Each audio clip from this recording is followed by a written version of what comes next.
ताज्या बातम्यांसाठी ABP माझाला subscribe करा आणि बेल आयकॉन प्रेस करा। आणि आता पुढच्या बातम्यांकडे वळूयात। बातमी आहे वाशिमची। विदर्भातील तापमान म्हणजेच राज्यातील सर्वाधिक समजलं जातं आणि त्यामुळे इथे त्या वातावरणाला अनुकूल अशी शेती केली जाते।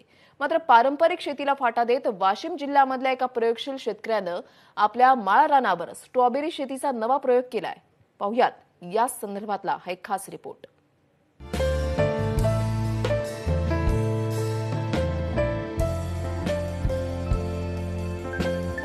स्ट्रॉबेरीसाठी साधारण थंड वातावरण लागतं, पण विदर्भासारख्या उष्ण प्रदेशातही स्ट्रॉबेरी लागवडीचा यशस्वी प्रयोग करण्यात आलाय। आणि ही किमया साधली आहे वाशिम जिल्ह्यातल्या मंगरुळपीर तालुक्यातील सचिन ठाकरे या प्रयोगशील शेतकऱ्यानं।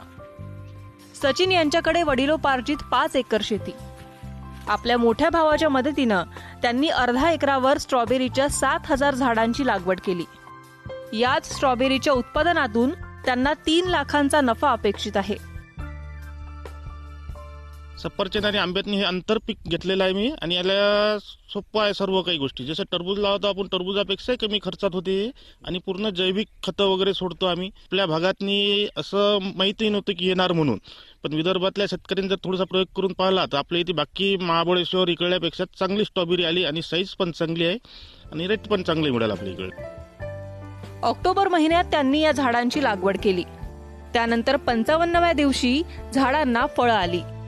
त्यांच्या स्ट्रॉबेरीला बाजारात किलो मागे 300 रुपयांचा दर मिळतोय।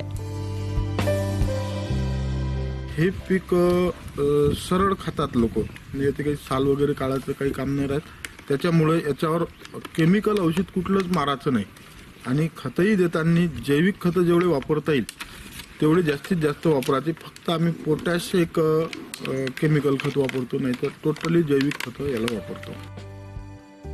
मोठ्या भावाचं मार्गदर्शन आणि अपार मेहनतीच्या जोरावर प्रवीण यांनी आपल्या शेतीला समृद्ध केलंय। त्यामुळेच पारंपरिक शेतीसोबतच आधुनिकतेची कास धरल्यास विदर्भातल्या उष्ण वातावरणातही स्ट्रॉबेरीची शेती होऊ शकते, हे सचिन ठाकरे यांनी दाखवून दिलंय। मनोज जयस्वालसह ब्युरो रिपोर्ट, एबीपी माझा, वाशिम। गोंदिया जिल्ह्यामध्ये आदिवासी विकास महामंडळाचे 44 पैकी 13 धान्य खरेदी केंद्र ही बारदाना अभावी गेल्या 7 दिवसांपासून बंद आहेत। त्यामुळे आता धान्य विकायचं कुठे असा प्रश्न शेतकऱ्यांना पडलाय। तर दुसरीकडे ढगाळ वातावरणामुळे धान्य पाण्यामध्ये भिजेल अशी भीती आता शेतकऱ्यांना आहे। गोंदिया जिल्ह्यामध्ये आदिवासी विकास महामंडळातर्फे दरवर्षी आधारभूत धान्य खरेदी केंद्र सुरू करण्यात येतं आणि यात जवळपास 4 तालुक्यांमध्ये 40 ते 45 लक्ष बारदानाची आवश्यकता असते। मात्र यावर्षी शासनानं आतापर्यंत फक्त 8 लाख नवीन बारदाना उपलब्ध करून दिलेत आणि या माध्यमातून 44 केंद्रांअंतर्गत 1.5 लाख क्विंटल धान्य खरेदी झालंय। 13 केंद्रांवरील बारदाना संपल्यानं धान्य खरेदी बंद असून शेतकऱ्यांनी विक्रीसाठी आणलेलं धान्य त्यांना केंद्राबाहेर ठेवावं लागतंय।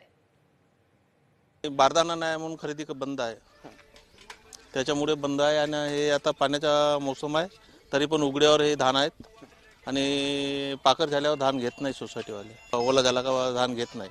आता कसा करावं ते शासनाने निर्णय करावा। आणि आता लोकांना तकलीफ आहे, पैशाची लग्न आहेत आणि बाकी कामे आहेत।